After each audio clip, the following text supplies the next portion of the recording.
Welcome to the Smart Connector podcast, which helps entrepreneurs generate more impact, wealth, and success, attract others for all the right reasons, and become a smart connector, the architect of your amazing business and life. This podcast is sponsored by Virtual Non-Execs, the world's #1 peer-to-peer board advisor community, which connects thousands of investors, entrepreneurs, and advisors globally.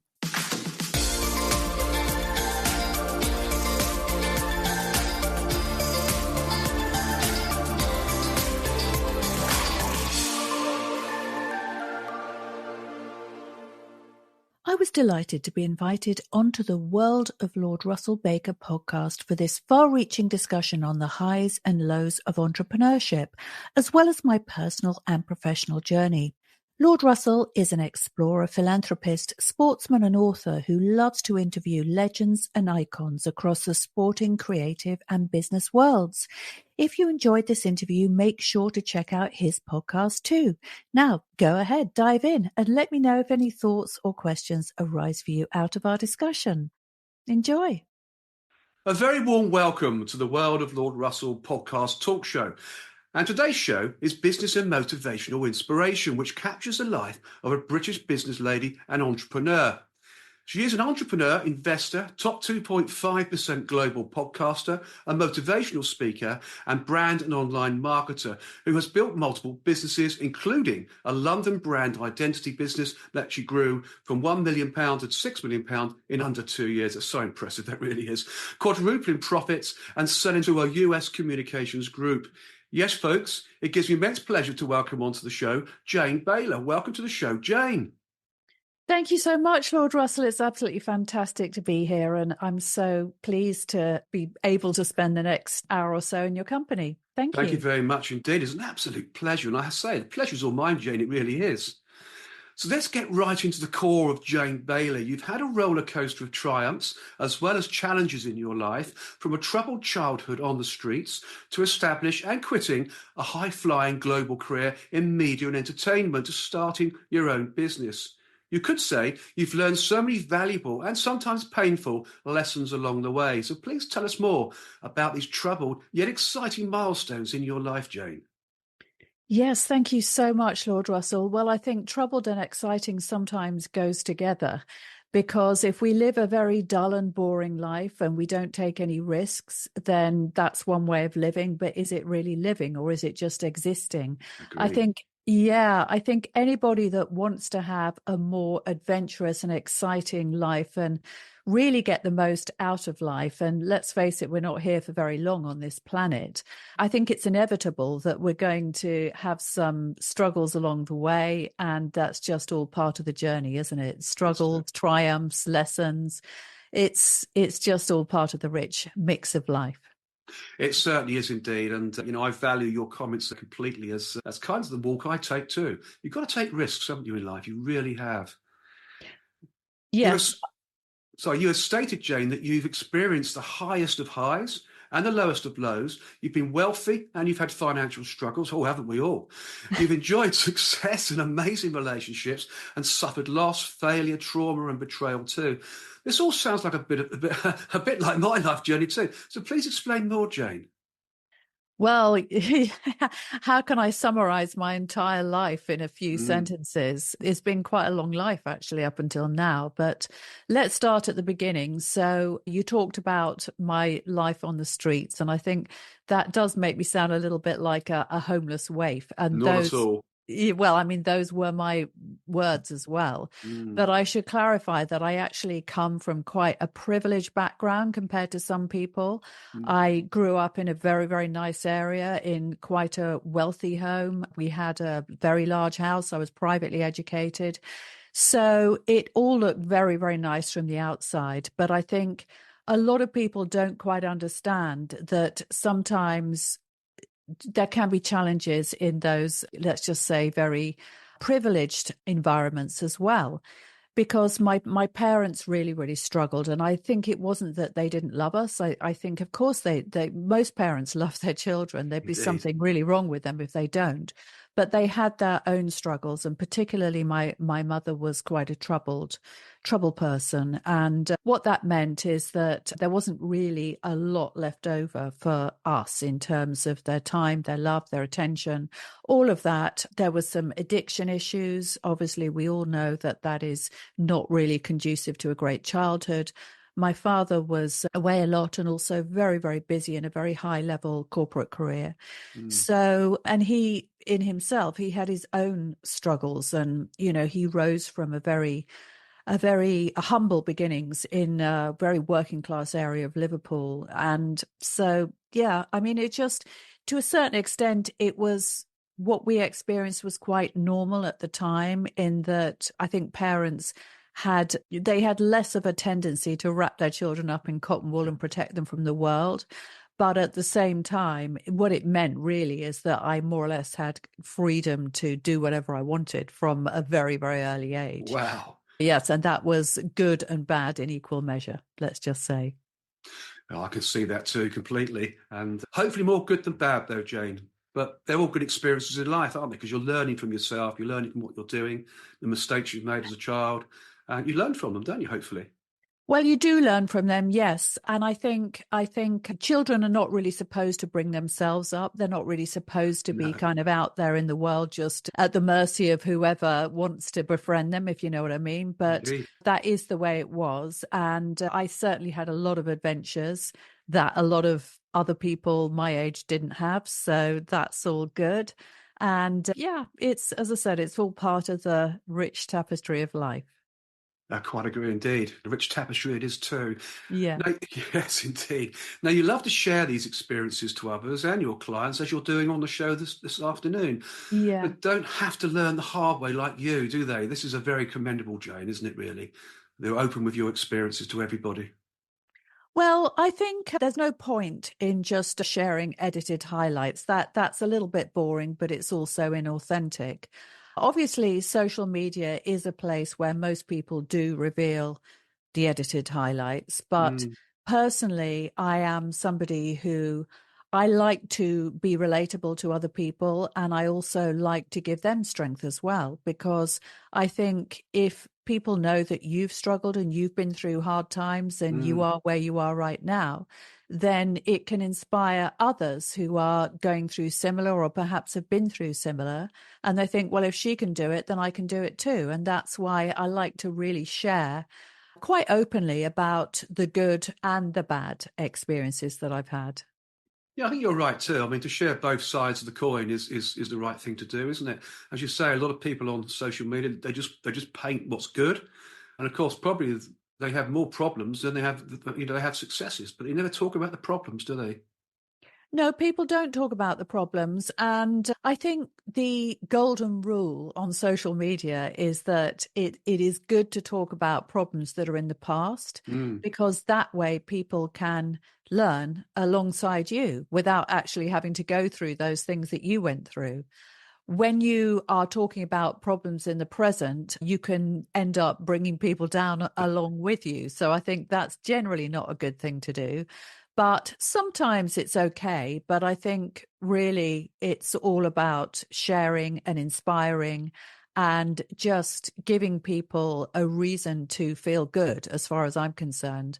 And some of that is like, oh, you know what? I've been through that as well. And she's articulated the thing that I haven't been able to say, or haven't been able to get out there in the world to talk about, and she's doing it. And that's a thing that I really love to do, and the reason why I love podcasting as a medium. Precisely. And of course, as a result of these multiple challenges and reaching rock bottom, you learned how to rapidly eliminate the wrong people in your life. We all need to do that, whilst effortlessly attracting the right ones. I mean, now this is a very true statement, of course, Jane, it truly is, but learning to attract the right people is a journey in itself, isn't it, Jane? It's quite a hard journey to learn, really. Yes, it is. But I realized that I was actually brought up with faulty wiring, because Oh, dear. I was, unfortunately, I was taught you stand alone in this world. And I think my parents very much kind of gave me that impression and Mm, really that lesson, because they just didn't really have the means to to really stand beside me and actually care for me as perhaps a parent would like to have done. So I went out there in the world thinking nothing that anybody does is going to make a difference to me. I have to make it on my own terms. And that is actually part of a syndrome that is called ACOA, which is Adult Child of Addiction, where basically you are taught to become adult, if you like, before your years. But it is also a very, very flawed belief system, because we have always known, and all the greatest philosophers, and even in the Bible and in all the religious texts throughout history, have emphasized that we are stronger together. I quite And agree. yep. And so that is a lesson that it took me a long time to learn, that I must never, ever underestimate the power of people in my life ever again, after I'd had some painful personal and business experiences. And now all of the people that I have in my life and in my business are just amazing, because I've learned to filter and qualify people who are, they don't have my best interests in mind. And that is quite a hard thing to do. And it's not always easy to do that immediately. But I think it's just a very, very important lesson that everybody needs to learn. Only surround yourself with those who lift you higher. I quite agree. And do you think over time that becomes quite an instinct, sort of instinctive to you? You can judge people openly and well based on how they act, their body movements, how they look at you, talk.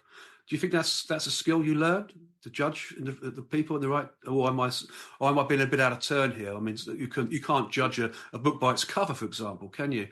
But getting to the point of understanding whether someone's good or bad is quite a skill. Yes, well, there are clues, I think, certainly. And I think that people, you can get a sense for people, let's say, but your instinct can also be wrong.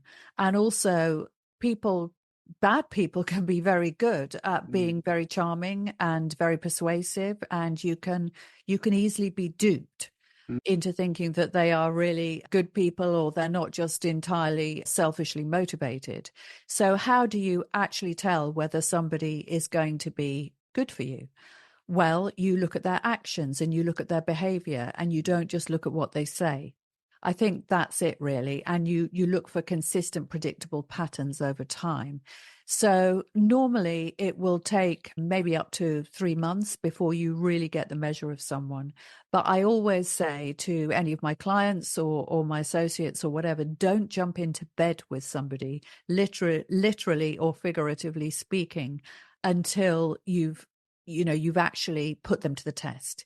You've spent that time with them, and you've given them little bits of you, and you've actually seen what comes back, and you've seen whether your efforts are reciprocated, and whether you're getting that respect, and whether, a nice rhythm is developing. And that goes for personal as well as professional relationships. And just take it slowly, because people do reveal their true natures over time.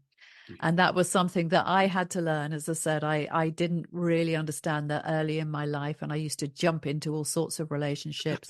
And that was just how it was. But I'm wiser now. Of course, yeah, wiser in the later years, absolutely. Yeah. So in some ways, your earlier childhood did develop you to become a great adult, so as to speak, with those mistakes in the earlier years, and to learn how to to tell whether people are good or bad. It's a fantastic experience to have in some ways, isn't it, Jane? Really, you got there probably sooner than others. Well, yeah, let's just say I was very streetwise. I grew up in London. I was, always just out and about in London. And I think when you are in that environment, it's a bit like a sort of urban jungle, and you're out there with Cheers. everybody. And so you do end up being streetwise. But being streetwise, you can still make a lot of mistakes. And I think being streetwise is not the same as being emotionally intelligent. So they are different things. You can sense danger maybe, and you can recognize when people are going to maybe do you harm, let's just say, in a very overt way. But the more subtle signals of whether somebody is values driven, that is something that, that's not part of being street smart, I don't think. No, agreed. I agree completely. 100% there. Absolutely. However, after a high-level 20-year career in global media and entertainment, you scaled and sold a brand identity business to a US communications group, creating a life-changing exit for yourself, Jane, and your family. After all your hard work and ups and downs, this is a very good success story, isn't it, Jane? It was actually a really wonderful thing to happen because at that particular time I was a single parent and Mm, my children were quite young and I wasn't seeing them. I was doing a lot of international travel before the business was sold. Well, I had to do that because that was part of the growth strategy, let's just say. mm, And this was really, it was pre-internet. I mean, the internet was there, but it wasn't the way it was today. So we were doing a lot of global travel. And my ex also traveled and worked away, and he wasn't really very reliable either as a parent. So essentially that meant that my children were often left in the care of a nanny for mm. days on end, and I didn't see them at all. And that was the most painful thing of all, because what mother wants to have children and then not see them and just spend all their life at work? It's Exactly. it's not what anybody wants.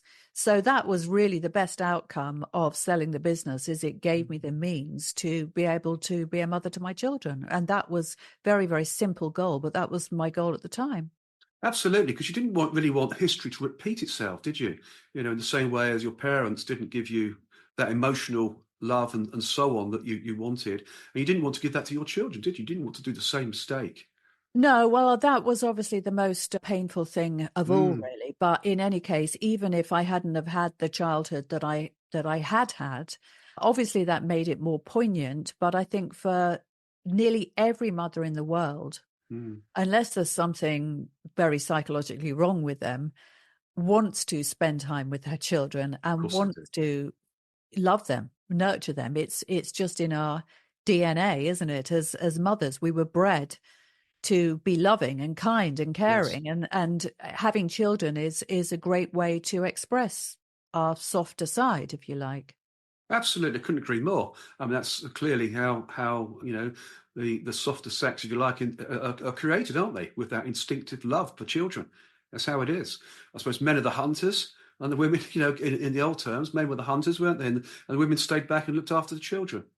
But Well, I would to be honest, I know obviously this is maybe an unpopular view, but mm, I do think thousands and thousands of years of evolution and civilization mm, doesn't change us fundamentally as human beings. And I think, yeah, I mean, look, women are different to men. Definitely. We're wired differently. yes, completely. A different strain of humanity, really, isn't it, between men and Yeah, women? We are completely exactly. different. But Yep. but made that way for a reason, Yeah. so and we know how that works. Today, you help founders of fast growth businesses create irresistible offers that explode their growth. Your other business, Invest Develop Capital Partners, quite an interesting company when I read about that, matches high net worth investors with development projects, which is something you have been doing for many years. So tell us more about Invest Develop Capital Partners. Sounds like a very interesting company, Jane. Yeah. Well, I don't really often talk about that actually on social media. The reason Mm, why is because it's something that I do in a very low key, bespoke way. So I okay. have been doing it for some time, but essentially, I don't really want people coming to me and saying I'm an investor or even Mm, I'm a developer, because they've seen me on social media. And that might sound a little bit elitist, but it's a very challenging game, mm, property development. And most of the people that I work with, whether they are investors or developers, they've been in the game for a very, very long time. And they really know what they're doing. And again, I had to learn some lessons in this industry. And I'm very, very fortunate that some of the lessons that I learned were not actually very painful or difficult. I had one or two challenges, let's just say.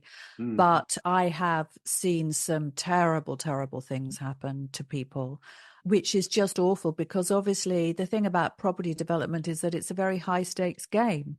there's a lot of money at stake, and making mistakes, whether it's with the people that you choose to partner with or whether it's just making some mistakes in terms of your profit calculation on a project, for example, can literally ruin people's lives. I know people that have lost millions, and that is no joke, because how can you recover from that? So I don't want to be in that situation of either connecting people or getting involved in risky deals. I like to keep my activity ultra low risk, let's just say. And one of the ways that I do that is by only partnering with extremely experienced people in a very, very low key, under the radar way. That makes sense. Absolutely. It makes total sense to me. I mean, you have to calculate those risks. I mean, also, it's the people game too, is who you partner with, building that trust up as well, whether they're experienced or not. Can you truly trust them? I mean, you hear so many stories where partnerships break and one of the partners runs off with all the money, for example. That's a bit worrying, isn't it, really? That you have to build that trust up in your business partners. Yeah. So, I mean, luckily, I think working at a very high level in media and obviously going through the process of merger and acquisition and so on, I'd been exposed to those very high stakes games before where there's an awful lot of money at stake. And I know that people get increasingly ruthless the more money is on the table, if you like. So Definitely. sometimes people can be a little naive about this, but essentially you cannot afford to be naive. If you're going to play that high stakes game, whether it's in business or property, well, property is a business anyway, you have to have deep pockets in case anything goes wrong, so that you can afford the best lawyers. If you spend all of your money, let's say you invest all of your money in a deal and you don't have anything in reserve in order to tackle those issues when they come up, then you're putting yourself at risk. And also you do have to make sure that you cover your back with really good lawyers. And also it's all about risk reduction. It's about risk reduction in terms of not just the deal, but the people and the processes and the experience that you have behind you. And also obviously just the skill and the expertise of particularly the legal team that you have in place. So whether you're doing a small deal or a bigger deal, whether you're sitting on the investment side or the development side, this is not a game for amateurs. I don't think so. Indeed. No, I agree with you completely. That's very well articulated, Jane. That's actually a perfect response, really. Now, I mean, I'm going to bring this up when it's part of your journey. I hope you don't mind. You did suffer from cancer, and your story of overcoming cancer is a remarkable story in itself too. And of course, the lessons you learned throughout your battle with cancer. So what went through your mind right from receiving the news of your diagnosis, and how you dealt with the stigmatization that you experienced and the loss of so-called friends too, which is an incredible thing, thus emphasizing your key takeaway to connect smartly. Yeah, well, obviously, when you are undergoing treatment for cancer, it does change a lot of things. And even this starts from the diagnosis. So you always expect people to be perhaps shocked, but also supportive. And I think what actually happens is that the people perhaps that you least expected to step up do, and the people that you thought would step up often don't, which always puzzled me. But I think it's to do with, well, it's just to do with them. Sometimes you don't know people in a certain way until you're put in that situation. Yes. So that was very, very interesting. And it was a little bit painful, obviously, at times. For example, my youngest daughter, she was still at primary school, and the head teacher, and in fact, all the teachers, because obviously it was only a tiny school, they were all working together. They were very supportive when I was going through treatment. But as soon as I'd finished treatment, and that means the chemotherapy, which lasted about 6 months, they just expected me to kind of snap back and get involved in all the fundraising and everything else that all the other parents did. And I couldn't do that because I had to earn and make money still, at that particular time. But also my priority was really my health and recovering from cancer. Absolutely. And I still had all of these hospital appointments that I had to go to. I had multiple operations. I had 6 operations. I've had a mastectomy and reconstruction and all sorts of things. I also had the radiotherapy. Yeah, it was quite a serious treatment. And it actually recovering from that and dealing with all the side effects of the drugs, which were very significant, went on for about 5 years. Wow. So I did a little bit of work in that time. I was really stepped back from a lot of business stuff, but I just didn't want to do nothing, right? So I did have a business, and then I had obviously the children, and then I had my health. And on top of that, I wasn't going to get involved in a whole load of fundraising for the school and, running cake stalls and having coffee mornings and all those other things that the parents did. And I really felt discriminated against by the school for that. Oh, And it was very, very sad because I think, somewhere along the way, there should be more education around what happens, when a parent is diagnosed with cancer and what schools and teachers can actually do to support and make sure that their children are not discriminated against for not participating and, to the full in school life. So that was tough. well, that's just quite an amazing story. I mean, there's a lot of naivety there, isn't there, on behalf of the school itself, the teachers, and everybody else that's associated with them. I mean, surely people understand that cancer is a major, major problem, and anybody coming out of cancer and surviving it, and thankfully you have, you've got all that to rebuild in yourself again, because you've got to build your strength back up, get yourself back into, find yourself again. You need to have me time, don't you, Jane? You've got to have some me time. You absolutely do. But I think a lot of people, what happens is, and I remember somebody once explained it to me this way. They said, when people are struggling, they're a bit like if you're sitting on a rock, they see you as sitting on a rock in the middle of the stormy sea, and they're like splashing, splashing, splashing, and they're just, thinking that they're going to drown, and they're splashing in the water and they're splashing you. And so effectively the drops of water are like their distress, and they're Yes. not really seeing you, and they're not really thinking, well, she's sitting on that rock, but there's no food, there's no boats or whatever. It's just all about me, me, me. So I think in that particular situation, I think they were probably overwhelmed. And I think you just have to forgive people for being selfish, uncaring. And it's not that perhaps if they'd taken a moment to think, well, what can we really do? They probably would have come to the conclusion, well, actually, maybe we should give her more support. But what I've learned about people is that when people are totally consumed with their own pain, they're not in a position to help anybody else. And it's futile to expect them to. So it's really only the people who have come to terms with their own lives, their own journey. They've actually taken up the challenge of dealing with their stuff, if you like, a little bit more enlightened, let's just say. They've been through some personal growth and they've experienced some pain, maybe come out the other side. Those are the kind of people that are more open, aware, and able to give and make a difference. And I think you're right. I think forgiveness is the right thing to do, isn't it? That's the right approach. Forgive those people for what they are at that time, and hopefully they learn from that and become better people further on down the road. It's just a shame, isn't it, that this happens? It really is, because it's such a major, major illness. It's incredible. And your strength obviously came through, and they should have seen that. But yeah, forgiveness is right, I think. Yeah, they do say forgive them, Father, for they know not what they do, right? And I think sometimes you just have to, remember those things. If somebody treats you badly, it's usually because of them. It's very rarely because of you. You're just I happen to agree. be in the way. I agree completely. And we're getting back to business. Your message is, and I quote, "Your dream is my dream."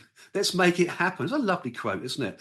And quite right. And your other current business, the Smart Connector, which we briefly mentioned a short while ago, provides consultancy and coaching skills, all based on your life's journey, and more as an entrepreneur investor, top 2.5% global podcaster, brand and online marketer by building multiple businesses, including a London brand identity business that you grew from 1 million to 6 million under 2 years, as we talked about earlier on, quadrupling profits and selling to a US communications group. I mean, some success. So how did the sale of your successful business come to fruition? And why did you sell? I think we mentioned why you sold earlier, but how did it come to fruition? Yeah, so actually, when I joined the business, it wasn't my business. So I was brought into the business as managing director. Okay. So it was basically a struggling design agency. It had been ticking along, more or less making £1 million for about 10 years. So, I mean, it was a mature business, but it was run by two partners. They were both creatives. They had just taken everything out of the business every single year just to pay themselves and put money in their pension and all the rest of it. They had never, ever invested in growing the business. And what happened is one of the partners had just left to work for a rival firm in New York. And the other director was feeling very exposed, as he should have done. Yes. And actually, technically, the business was insolvent, which I only found out after I'd joined it. It just slipped into insolvency. So. Wow. Yeah, so he brought me in and said, look, I really need help and I'm going to pay you well and I'm going to really incentivize you to build this thing back up because otherwise just all this time and effort, you know what it's like, 10 years, my business baby, it's all gone to waste. So it's like, well, okay. So I saw this as an opportunity. So I got a very, very good deal, I would say. I mean, not a fantastic salary, but a decent salary, very highly incentivized on the profit share. And, also some shares in the business, which ended up being 15%. It would have been more, but unfortunately, I was too successful. So in terms of the growth, so we sold it kind of very fast. So really, the shares were assigned, through every year. So it was supposed to be 25%, but we just got there sooner. So anyway, that was that.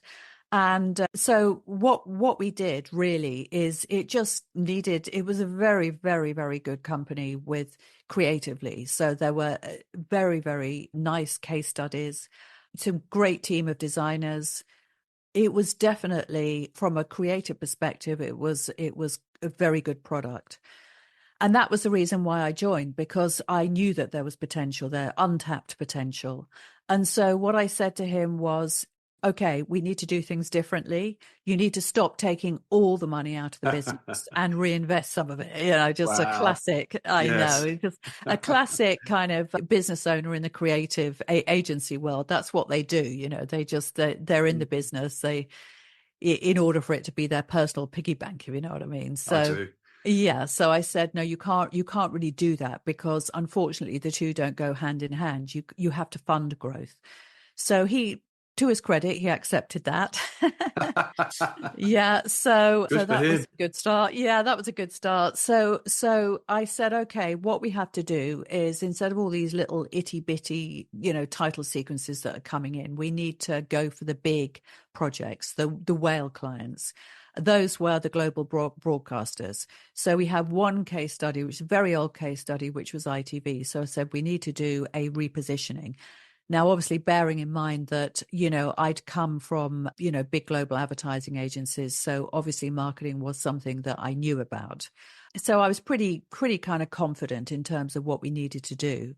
So I said, okay, we've got to go for these big whale clients and we've got to position ourselves as a corporate identity business instead of just a creative agency.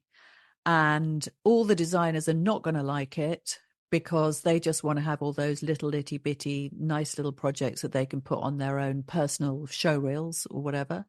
But you want to make money, this is how we're going to make money. And what we can do is we can say to the designers, they can take on as much freelance work as they want, out of hours. They can use all of our equipment. They can work all weekend if they want, using all of our equipment, but they have to do the boring work during the week. So that was the deal. So they accepted that.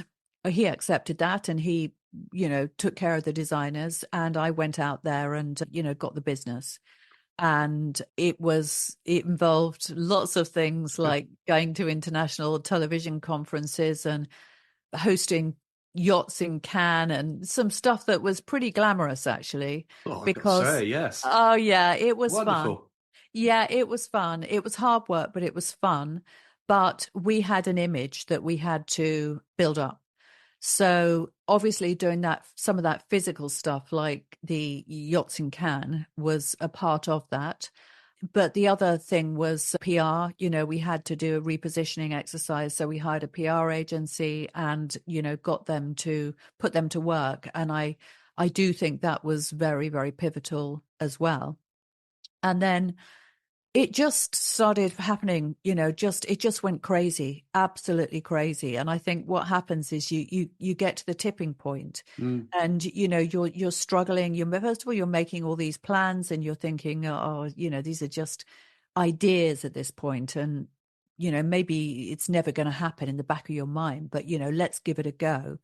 And then obviously you get those green shoots, and then all of a sudden, or this is what happened, is you suddenly get to that tipping point where it turns into an absolute flood of opportunities. Wow. And that was what happened. And, we got a couple of really, really big £1 million clients. One of them was ITV and the other one was the German television company, Deutsche Welle. It's impressive. And yeah, and on the back of that, the offers started coming in. From a number of different quarters, to purchase the business. And then we ended up going with Interpublic, which is a big US communications company. And yeah, and then it all happened. The business was sold. Fantastic. What a story. I mean, that's incredible. I mean, Yeah. what a lovely story that is too. It's just incredible how Yeah. everything all the bricks came together nicely in the build of Yeah. re-establishing that business. And of course, today, with all that experience, you help clients rapidly grow their businesses, fulfill their purpose, and make an impact in the world. Great stuff. I mean, they're great services indeed, aren't they, Jane? Well, yes, very, very much in demand. And obviously, there's a lot of people out there who say, I'll help you get more clients and all of that kind of thing. They don't really have the same background as me. And the thing is, that sounded like incredibly boastful. No. Yeah, I mean, I suppose it's quite a complex thing, actually growing your business and getting more of the right type of clients. And I have to emphasize it's the right type of clients. It's not just any old clients, because any old clients, anybody can go out there and get any old clients. Yes. And you can end up, working for nothing, making no money and just being run ragged. Those are not desirable clients. They're not the clients that you want. The clients that you want are the people that effectively they're going to be your partners and collaborators in terms of taking your business to the next level. Yes. So they are going to be clients who pay you enough so that you can reinvest into your growth, for starters. That's very important. And also they're going to be clients that you can really do some good work with, so that both of you feel incredibly proud of the results that you get, and you have fantastic case studies and testimonials that you can share. So I think when people come to me and they say, I'm stuck here in this particular area, that's a lot of what is going on, really, is that they have clients, but they're just not the clients that they want. Or maybe they are attracting the wrong type of opportunities, or perhaps they are just not getting enough of the right type of opportunities. So they have this skewed idea that there's something wrong with the market. And usually it's not that there's something wrong with the market, because we live in a global marketplace now where there are endless opportunities. There are probably thousands more opportunities for anybody than there were, say, 20 years ago. It's just they don't know how to reach them. So it's really a sort of two-pronged thing. On the whole, it's message to market is something that people get very, very stuck on, and how to communicate in this very cold, fast-paced environment that we are all operating within today. And that's something that is, it's a real skill set of mine, and it's very, very important. And then, of course, the other thing is really just the route to market, which is, okay, where do I go fishing? And, how do I catch those big fish? Because I don't want to go trawler fishing and have all the minnows. I Indeed. want to, yeah, that's right. Yeah. No, that's a fantastic story. I mean, you can say, oh, well, I can say this now. You've walked the walk, haven't you, Jane? And your methods at the Smart Connector aren't just theory or wishful thinking. They're based on proven approaches that have made millions for both your own and your clients' businesses. So let us know more, Jane, here. I mean, you told us quite a bit anyway. That's just a fantastic thing. You do walk the walk, don't you?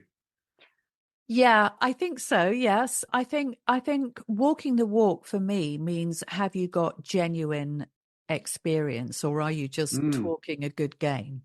So unfortunately, there are a lot of people on social media who do talk a good game. There are a lot of people who lie. They yes. outright lie. And unfortunately, social media is the perfect playground for people to do that. So it is always important, I think, to really get to know someone's background. You have to decide whether they have the authority and the credibility to Mm, really make a difference to you. And it's not just about what they say, it's about what they've done. And that can go back many, many, many years. So anybody can pop up tomorrow and say, I can help you get more clients, or I can do this or yes. do that, whatever niche you're in. And that's an easy claim to make, but actually, what have they done in their previous businesses or careers that make them credible? And more importantly, have they been in your shoes and Mm, done what you would like to do? And when I say in your shoes, I don't mean they have the same kind of business as you, but have they, let's just say, taken a business from 0 to 1 million, or from 1 to 6 million, as I did? Whatever your aspiration is, it's important that anybody that you take on has that credibility and has that experience that you can just piggyback off, so that you can have the shortcut that you need. I agree. And I've always said, actually, over the years, when you talk about individuals or indeed companies, small companies, they seem to talk the talk, but can they walk the walk? And that's always the thing to look at, isn't it? You've got to look at both, really. You've got to have the skill set to be able to talk the talk, but at the same time, walk it as well. So it's an end-to-end piece, isn't it? Both are important Yeah, value well, parts. you do have to be able to talk the talk as well, because Mm, if you cannot project your value to correct. your market, then unfortunately you will get overlooked. And that is also something that I help people do, because obviously I have a Mm, background in media and entertainment. I studied drama and English. I worked in the theatre. I worked in film and TV. I did all of that before I entered the agency world. So I was brought up, let's just say, to communicate clearly. If you can't communicate in the media world, you mm, are nobody. You would not last 5 minutes. So that is really part of my heritage and history. And I think when people who have a skill set in a very different area, let's just mm. say they're a technology people, they won't have been exposed to those kind of influences. Indeed. They won't really know where to start. They'll think that they're doing okay, but they're not really. So it's up to me to say to them, look, I'm afraid this is not good enough, and here's what you should be doing in order to make it stronger and better, and for your clients to really get the value of what it is that you do. So people need help. They need a They lot do. of help with that. They certainly do indeed. And Yeah. you get that quite a lot. You mentioned the technology sector there, and technologists are so wrapped up in the technology, they're unable then to market themselves properly, are they? They just get totally wrapped up in the technical aspects and don't see the bigger plans. It happens quite often. I've noticed Yeah. that over the years. Definitely. So I actually have quite a lot of clients in tech, and they tend to be quite detail orientated people, which of Indeed. course isn't surprising, because you have to be detail orientated in order to be good at tech. Mm, So why should that be surprising? But what tends to happen is they tend to kind of by default also be very features orientated, because the detail and the features, they're all linked. Whereas obviously the skill set of marketing your services means you have to be a bit bigger picture. You Definitely. have to be able to, it's very psychologically driven, of course. It's all about sales psychology. So you have to be able to extract the benefits and the value and be able to communicate. Obviously, a lot of people know this in a more emotional, relatable way. And they're just not those type of people. So they need people like me to just put them on the right track. They certainly do, Jane. I mean, Yeah. the personalised growth plans that you do develop together with your clients are underpinned by solid, proven principles, naturally, learned over decades and repeated through numerous real-world successes. It truly is a personalised service for each client, isn't it, Jane? Every client's different, and it has to be personalised to each client. Yeah, so that is the strategic approach. So I am a strategic brand marketer. And what that means is that strategy comes before tactics, because tactics are cookie cutter. Mm, And unfortunately, what's happened, particularly in the online space over, let's just say, the last 10 years, is that there's been a proliferation of cookie cutter solutions that have been packaged up and put into courses that people have brought. So, for example, I mean, I've done a few of them myself. So I did an automated webinar program, I don't know, probably about 4 years ago, something like that. mm, So essentially you go through the program and you learn all of the tech and you learn how to do it. And then, which is fine. So, you've got your funnel and, you've got your customer journey and it's all been mapped out for you, which is obviously the tech way, right? So you've got all of that.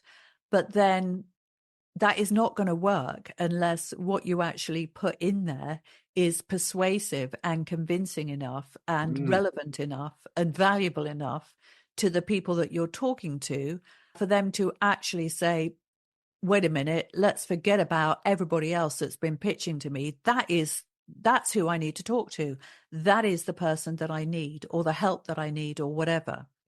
So for me, tactics are really important, but they need to come downstream from the strategy. The strategy is meeting people where they are, and Mm, really it sort of merges their own skill set, their resources, their goals, their ambitions, and also the type of clients that they want, which could be, if anything from like 2 clients a year, if you're like a 20 million pound business where each client could be worth 3 million, right? So 2 clients a year would be a fantastic result.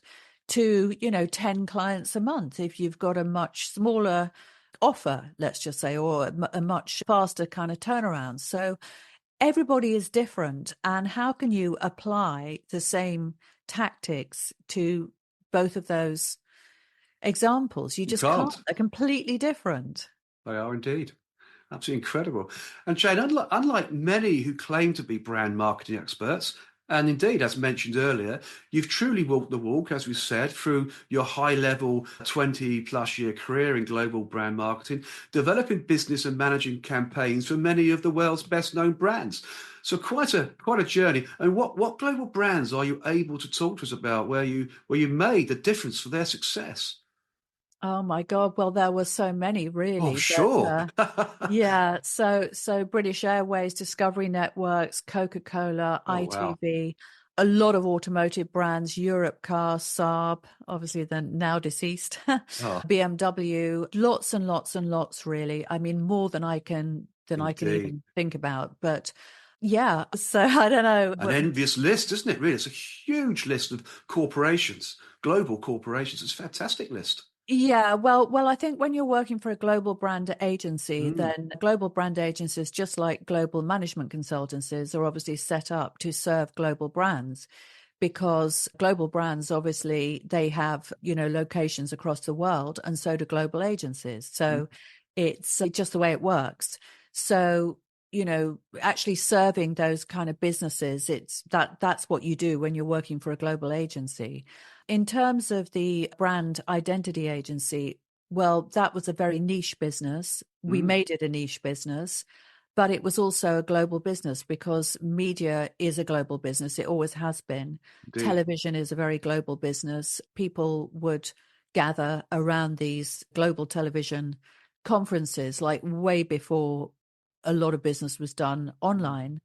And yeah, so I mean, it's just the way it was, really. And if you're working for, in media and you want to get those big budgets, those big juicy projects, then you have to go global. And that was something that was a real catalyst for our growth, is actually moving out of that localized London market, which was very saturated and very busy and very red ocean, as they say. Yes. And, moving into a much more rarefied environment where there were just very, very few genuine competitors. Yeah, and a bigger opportunity as well. Bigger Yeah. sea, bigger Yeah. fish, bigger opportunities. Yeah. Quite Much bigger agree. fish. Oh, indeed they are. And as one of your clients, I'll use this one, Kevin Wanacott, who's a lawyer, states, and I'll quote what he said. It's a very nice statement. Jane brings a vast amount of experience and skill in helping her clients achieve their ambitions.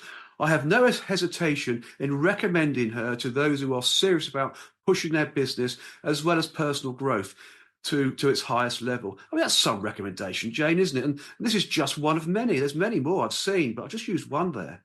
It's fantastic. Well, yeah. Kevin, a lovely guy, a lawyer. Yeah. So I do have some lawyers as clients. I do have some technology people. I have consultants. I have NEDs. This is for my program. Obviously, I still do consulting for bigger businesses as well. But in my program, they tend to be independents or small business owners, and they usually have a product or service that is, when I say it's all about them, it might not be something that's unique. So Kevin, for example, he's a cost lawyer. So it's not that he's the only person in the world offering those services, but essentially people buy people. And if you're a service provider, we all know that.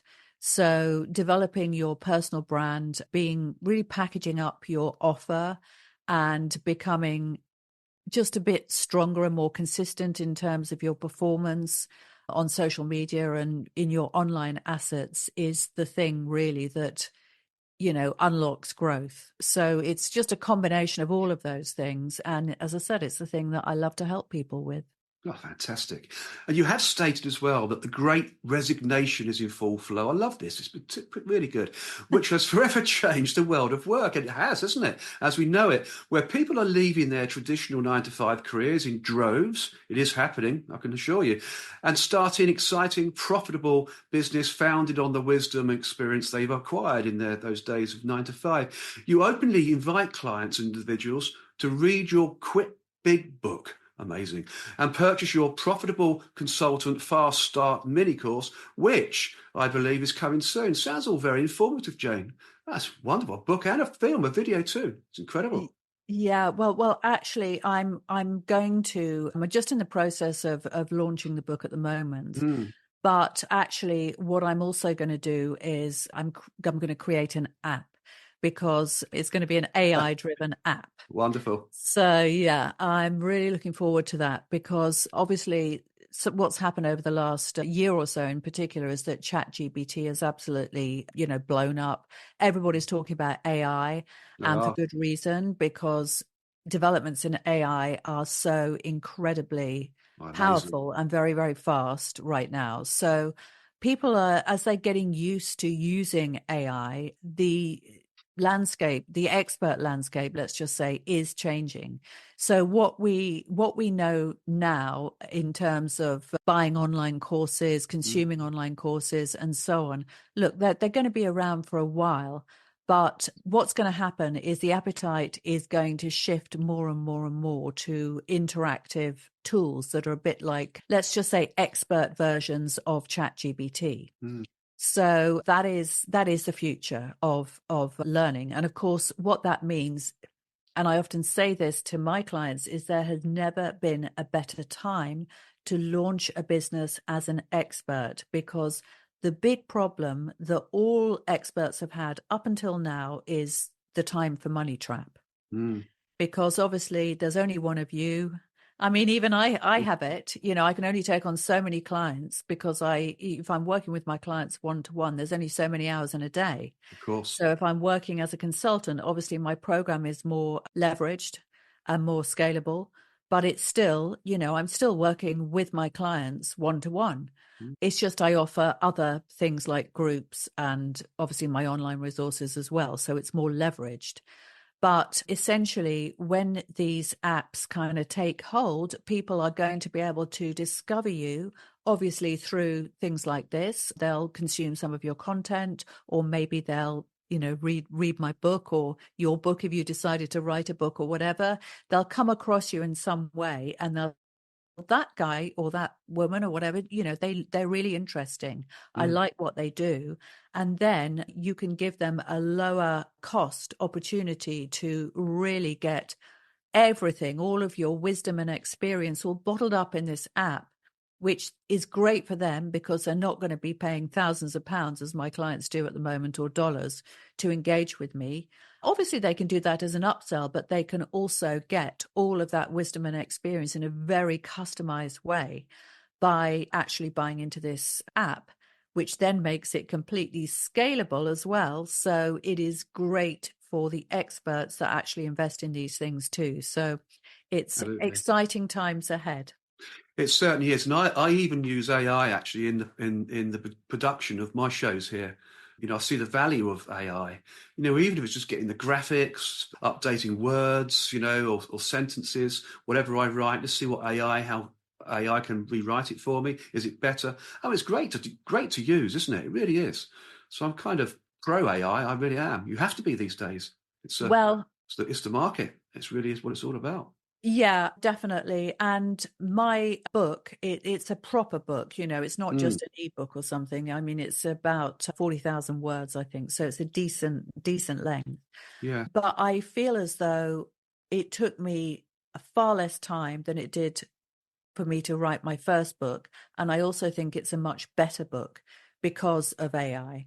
So I would see something and I would be like, oh, that is a very interesting concept. I want to, like, for example, the Goldilocks zone. So I heard about the Goldilocks zone. I was like, what is the Goldilocks zone? And then it's like, a little, not too big, not too small. What does that actually mean when it's applied to business?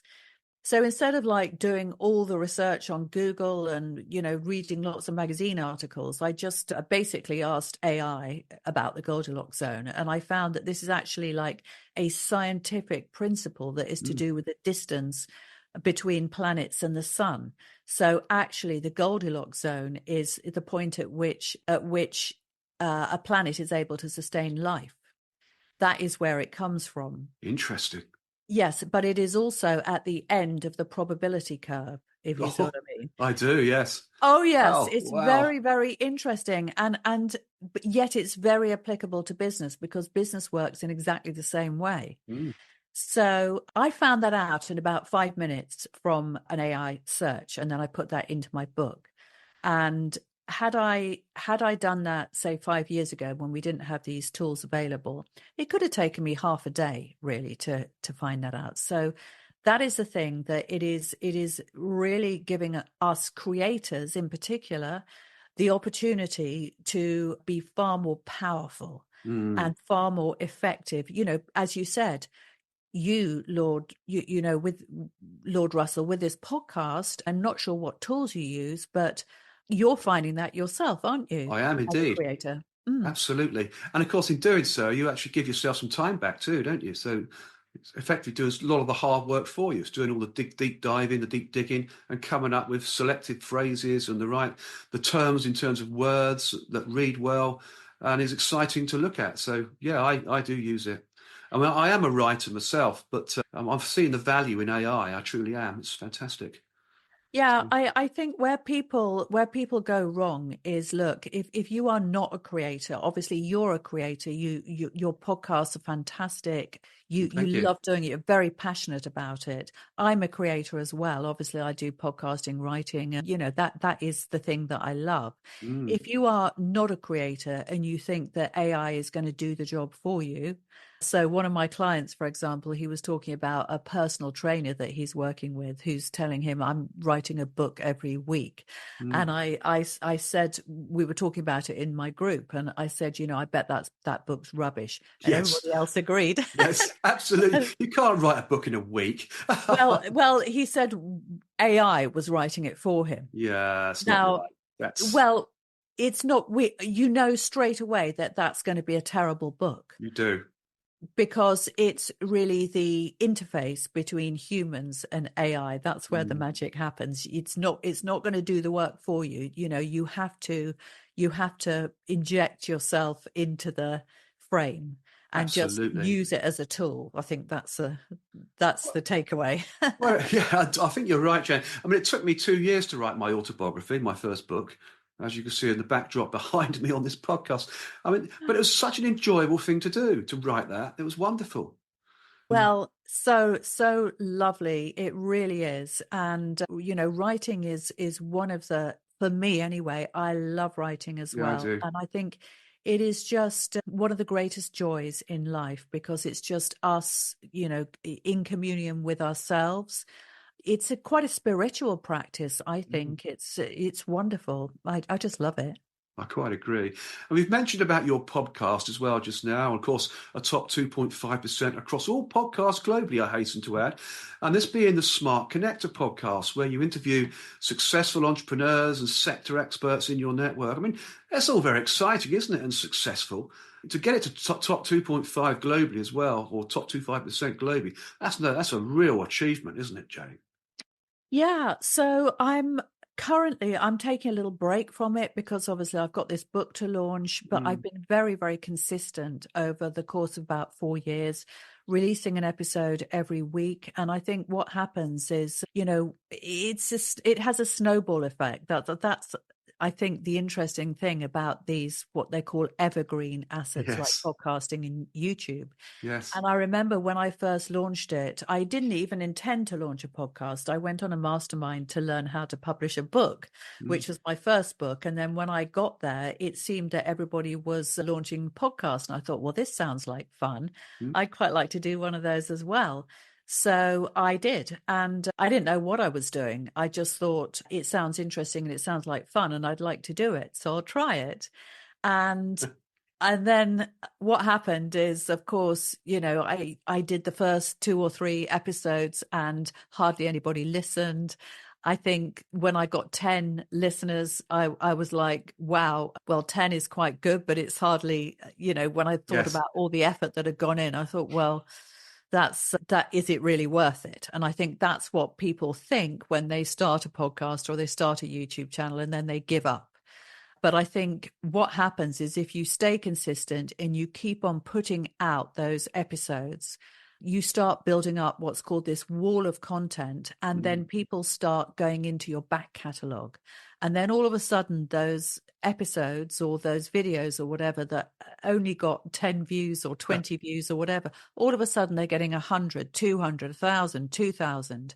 Exactly. And that's the snowball effect. And so the more you do it, the more consistently you do it, and obviously the better quality stuff you put out, the more that snowball effect happens. And it's a great joy to see that taking off. It certainly And is.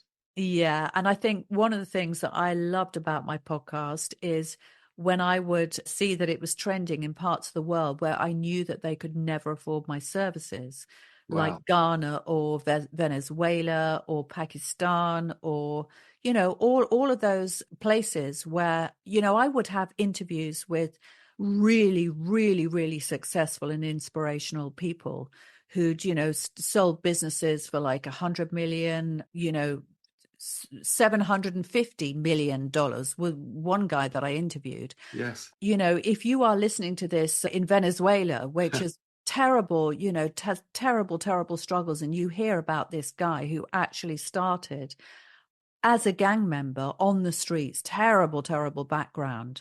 in Los Angeles, and he ended up selling this business for 750 million, was more than that Wow. actually, $750 million.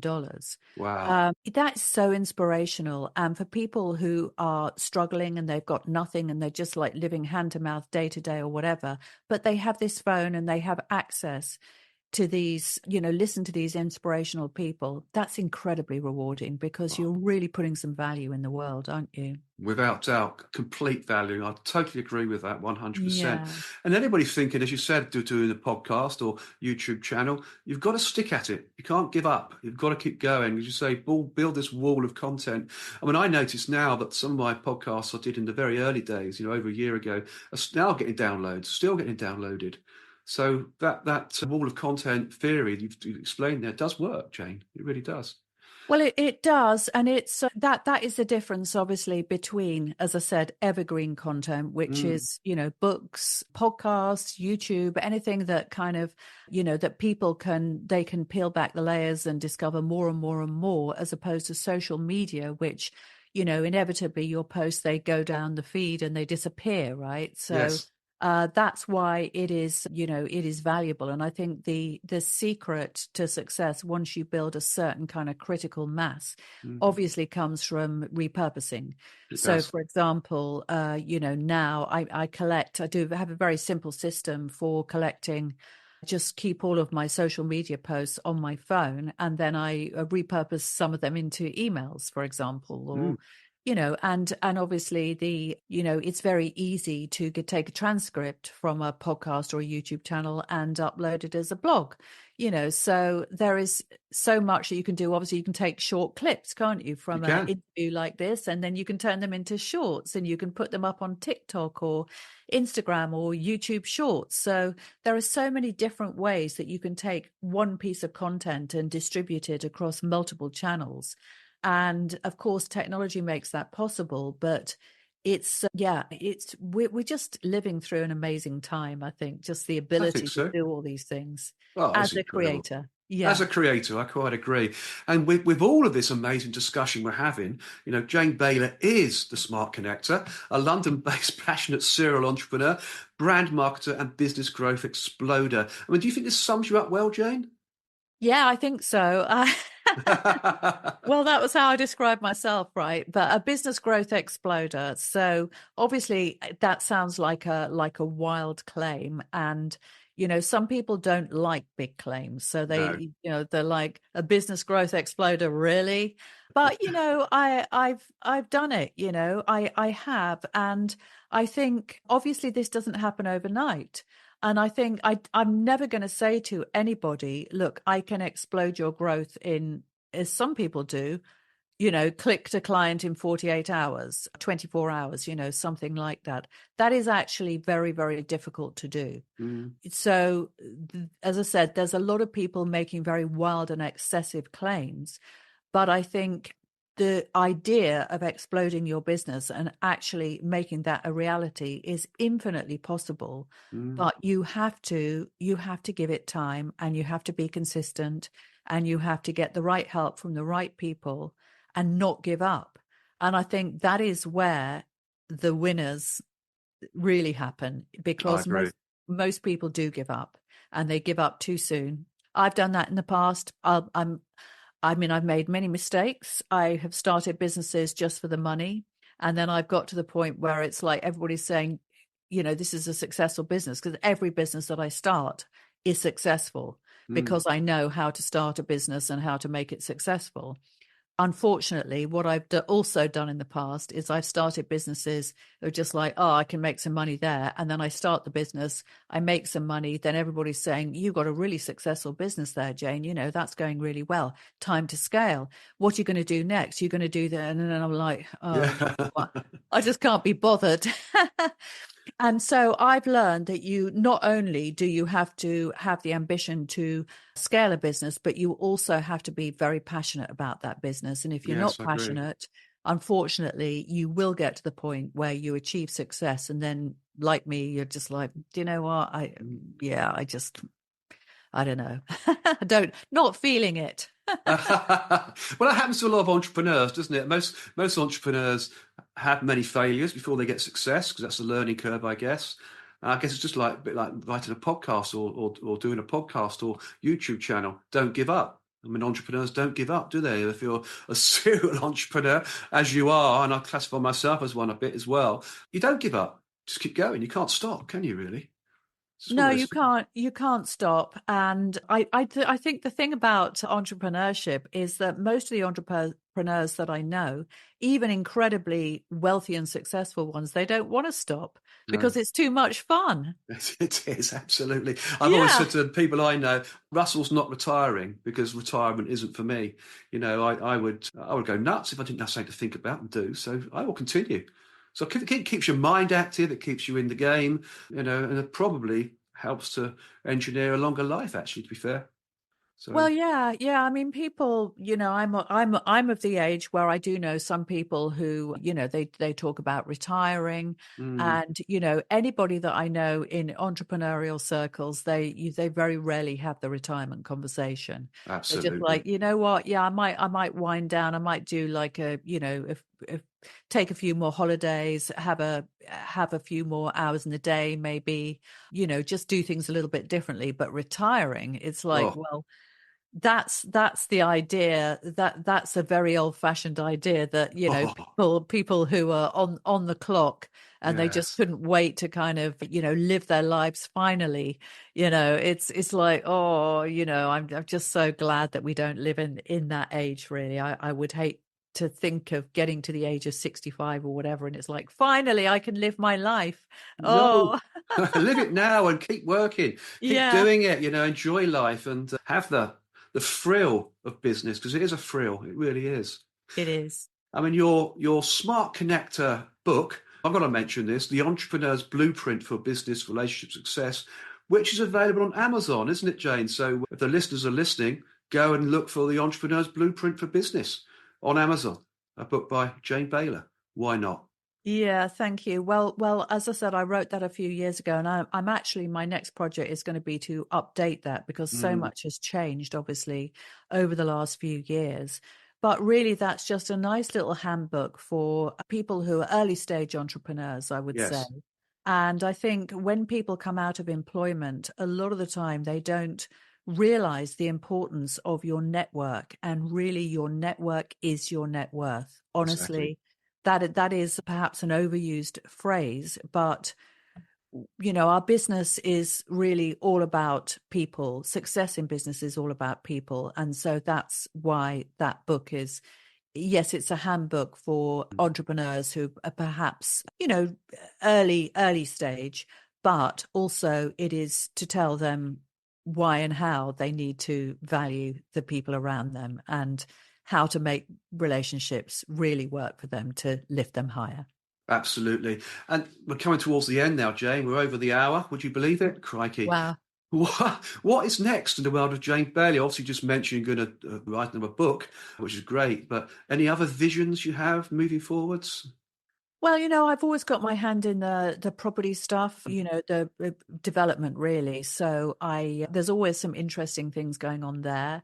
But as I said, I keep it very, very low key and kind of below the radar because I really only work with a very, very small number of people. Really, I'm looking forward to launching the book, developing the app.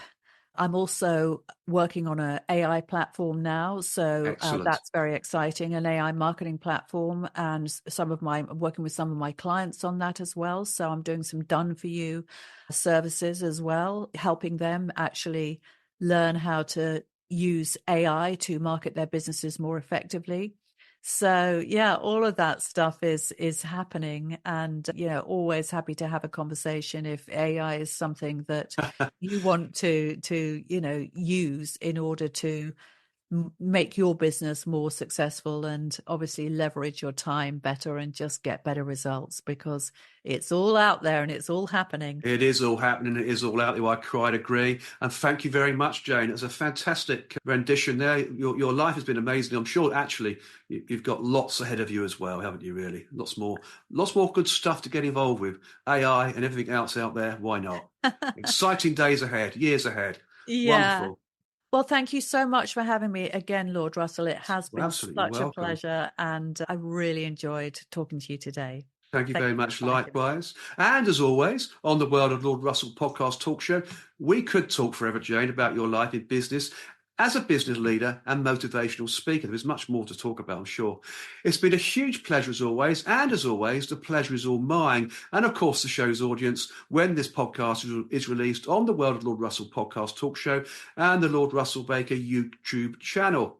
So thank you, Jane. Ladies and gentlemen, I'll give you Jane Bayler and a big round of applause here, Jane. Oh, Fantastic thank you. podcast. Thank you. It really was.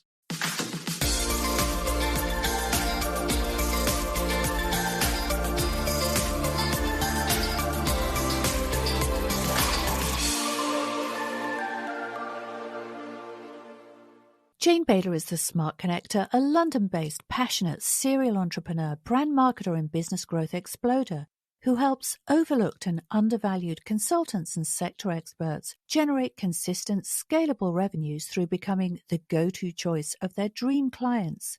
If you've enjoyed this episode, we'd really appreciate you liking, rating, and reviewing the podcast on the platform you've heard it on. And check out the links in the show notes if you'd like to connect with Jane or any of her guests in person. Thank you for listening and come back soon.